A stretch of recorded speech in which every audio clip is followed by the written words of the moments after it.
Hey, hey there, and welcome to the live stream where today I'm going to talk about the reasons why my family and I moved to Puerto Rico 4 years ago.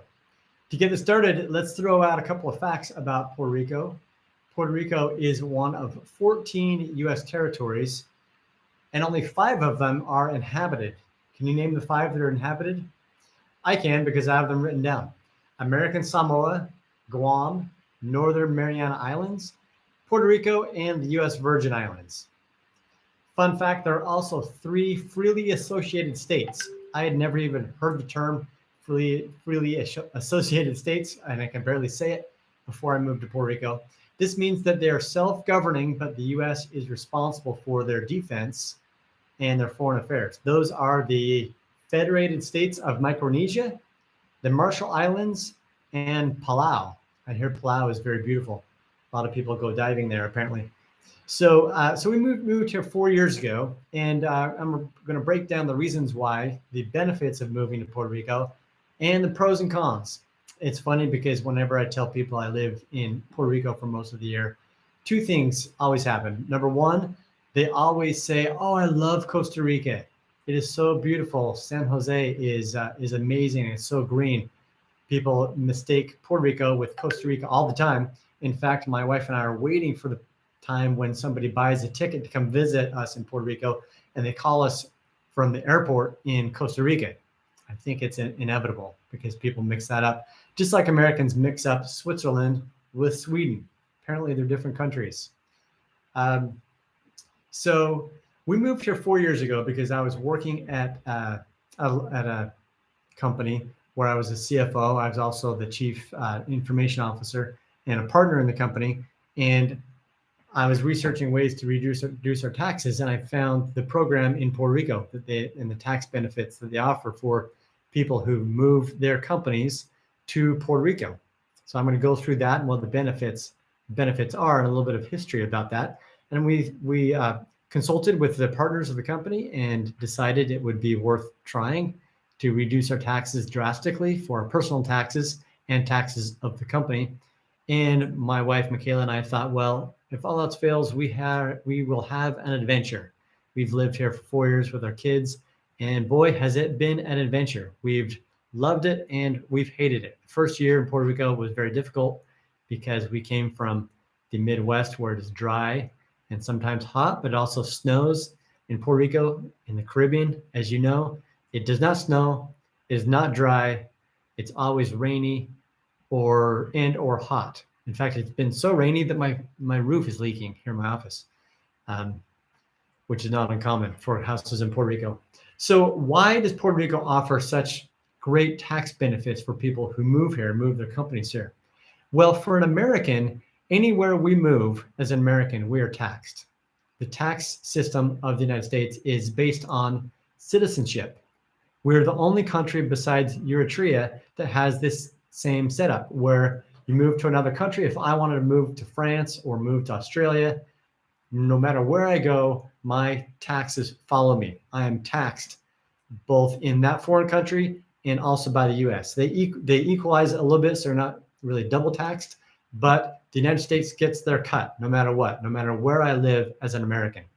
If I'm a citizen of another country, and many of you may know this, being citizens of other countries, since people watch these videos from around the world. If I'm a citizen of, say, Italy, and I want to go to Dubai, where the taxes are very low, almost nothing, then I can do that as long as I'm living in Dubai for the number of days required. Then I'm taxed like I am a citizen of Dubai, which is pretty much a 0% tax.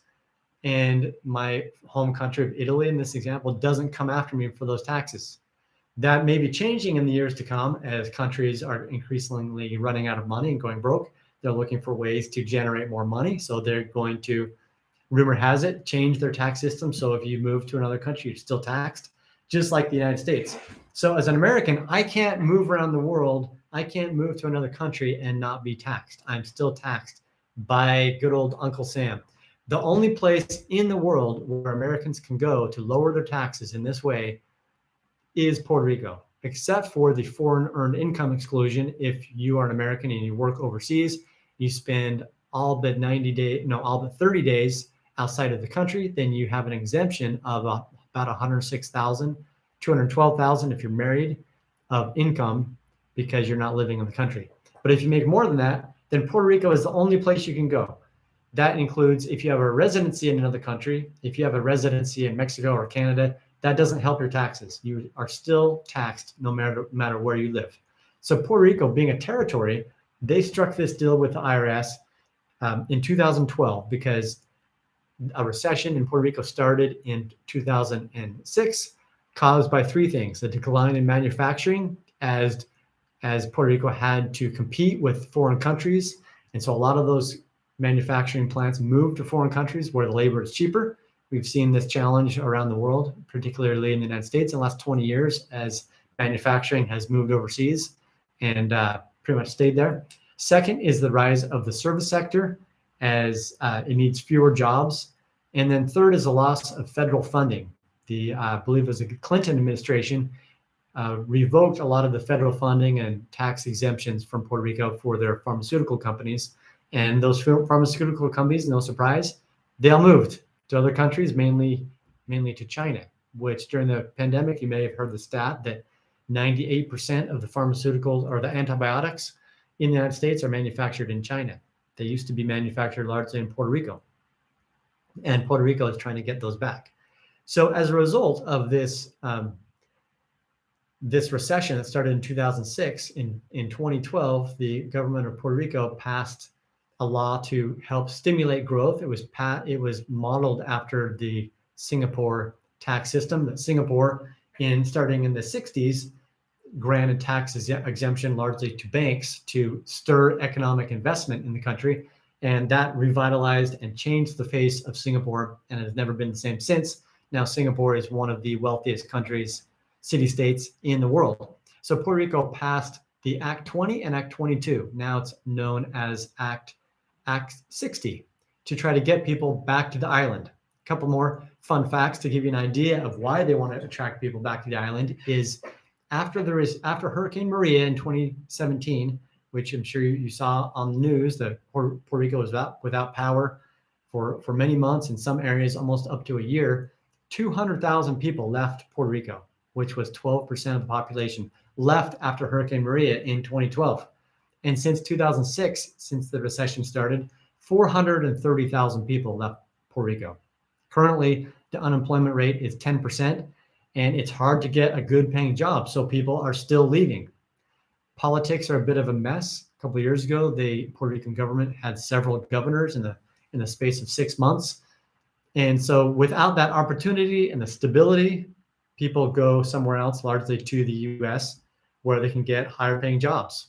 And I don't blame them. So the Puerto Rican government instituted these tax laws to help incentivize people to move back to Puerto Rico, Puerto Ricans, or for Americans to come and move their business back to Puerto Rico.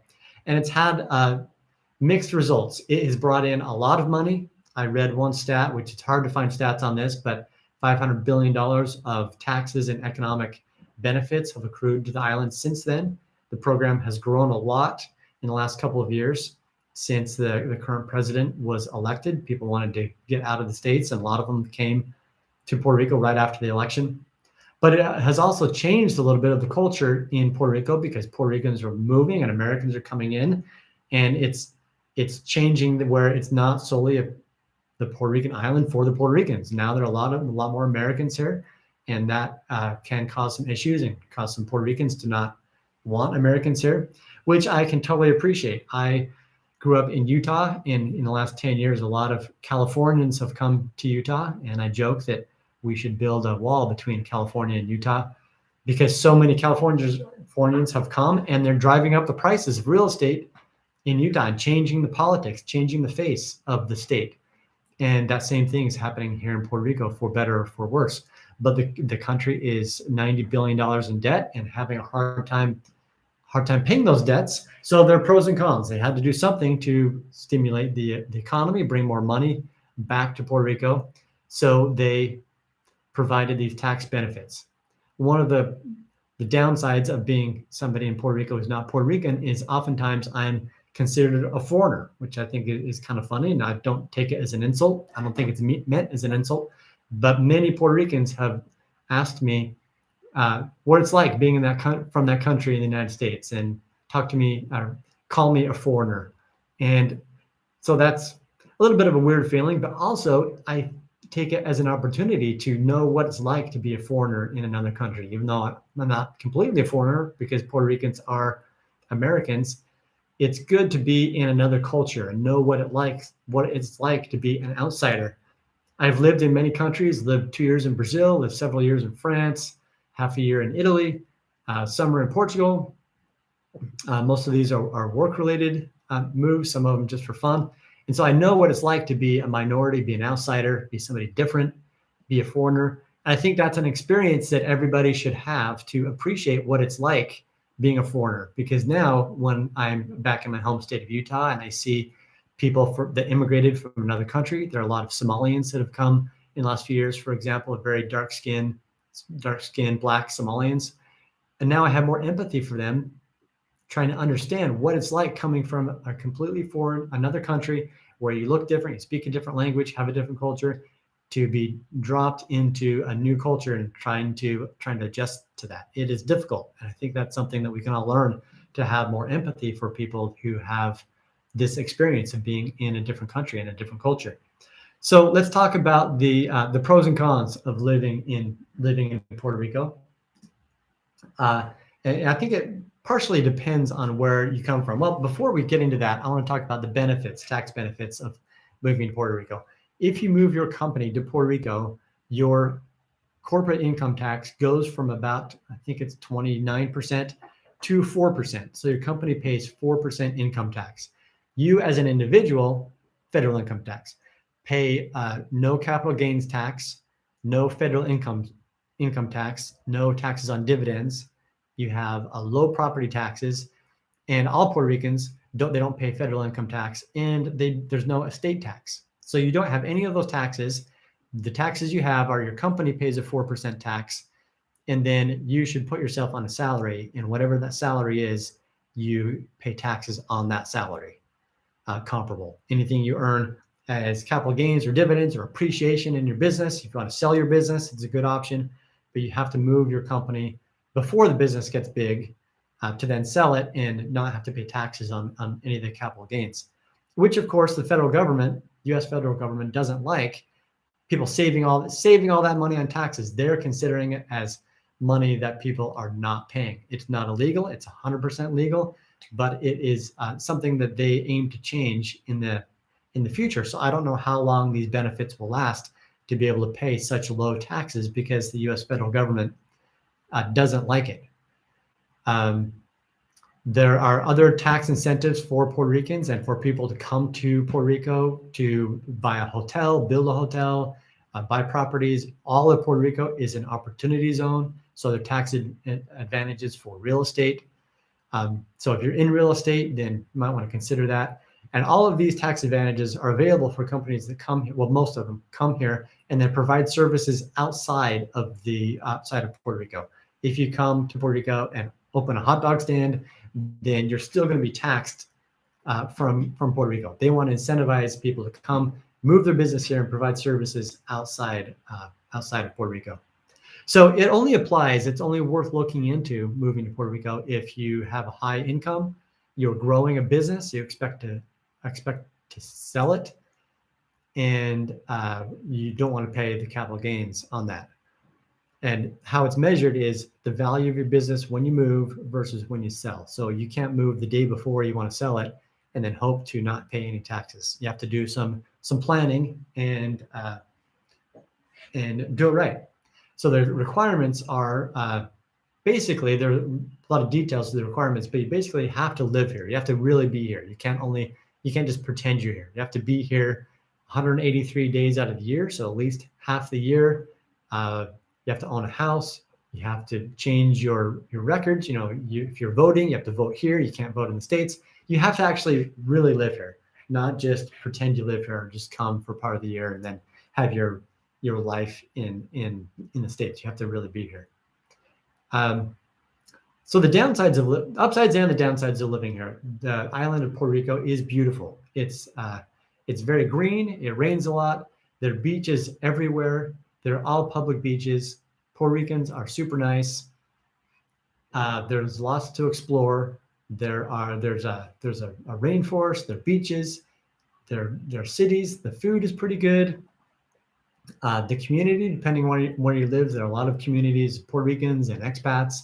It's very easy to make friends. It's very laid back. So if you're a type A personality that likes to have everything planned precisely, then maybe Puerto Rico isn't for you because things take longer. So that's a downside, is everything takes longer. My friends joke that you can only get one thing done a day, and that's pretty much true. Things take longer. People don't show up for appointments. It rains a lot, so it takes a lot to keep your house upkept because there are hurricanes and there's rain and your roof leaks, and it's hard to get things fixed, and everything is far away. The cost of living is more expensive, largely because of the Jones Act, because everything costs more because it has to be imported. Another fun fact about Puerto Rico is the island of Puerto Rico pretty much runs on diesel gas. That's all of it is generated, is imported, and then sent to the power plant that then runs Puerto Rico. So it's basically run on a generator. They're trying to slowly get away from that by implementing more solar power. So a lot of houses now are getting solar power. And if you move to Puerto Rico, like any country, it may be a difficult adjusting to a new culture where they do things differently. It's a slower pace of life. They speak Spanish, although most people speak English as well. And your family and friends are far away. Not a lot of people are going to come to visit you in Puerto Rico because for some it's far away, and it's kind of not a destination that people really think a lot about. But that's changing. Puerto Rico a couple of years ago was the #1 tourist destination for Americans, I believe, in the world, for good reason, because it's a beautiful place. So if you're thinking about Puerto Rico, then there's a lot to consider, not just the tax benefits, because the tax benefits don't work for everybody. If you're making probably less than $150,000 a year, it probably doesn't make sense for the tax benefits because the costs add up. You've got to pay a $5,000 filing fee. You have to donate 10% or $10,000 to charity, which maybe you should be doing anyway. You have to pay if you want somebody to prepare your taxes. That costs a few $1,000s. It's more expensive to live in some of the safer parts of Puerto Rico. There is a 13% sales tax on everything, whereas in a lot of states in the US, like where I'm from, the sales tax is 6.5%. So the sales tax is actually twice. So you're paying a lot of taxes and fees. So you have to consider all of that when looking at the savings and whether or not you're really going to save money by living in Puerto Rico. You have to have a lot of assets or a pretty healthy income to really make it worth it. However, if you just want to move to Puerto Rico because you're not interested in the taxes, you just want to live in a different place, live by the beach, live in the Caribbean, then Puerto Rico may be an option. Most islands in the Caribbean and Hawaii and Alaska, these places that are kind of far flung, are more expensive. They're very expensive because they have to get food there. So that makes it more expensive. And then the taxes, the sales tax, makes it even more expensive. So if you're considering moving to Puerto Rico or any island, consider that it's going to be more expensive. A few weeks ago, we took a cruise around the Caribbean and talking to people in different places like St. Kitts and St. Lucia, which I did a video about other places to live or get a second passport. They all said the same thing. It's very expensive to live here because everything is imported. Some places like St. Lucia grow a lot of things. That's nice. Puerto Rico doesn't grow a lot of things, so everything is more expensive. So if you're considering out for the tax benefits, then talk to your tax advisor. If you want an adventure, then it is an adventure, but consider the pros and the cons, that it's going to cost you more money. It's harder to get around, but it is a beautiful, beautiful island. So if you have any questions about moving to Puerto Rico, moving to other countries around the globe as an expat, what those experiences might be like, then leave a comment below. If you found this information useful, then please like this video, share it, and subscribe, because I'm going to be coming out with more videos about living around the world and retiring around the world. Video coming out later this week is about what options you have retiring on $100,000, or later we'll do one on $500,000 and different options on how to retire early and retire well. And lastly, If you want to get the daily newsletter, go to morningdownload.com, where I break all this down, retirement strategies and the news in the markets and what's happening in the market. And thanks for watching, and we'll see you next time.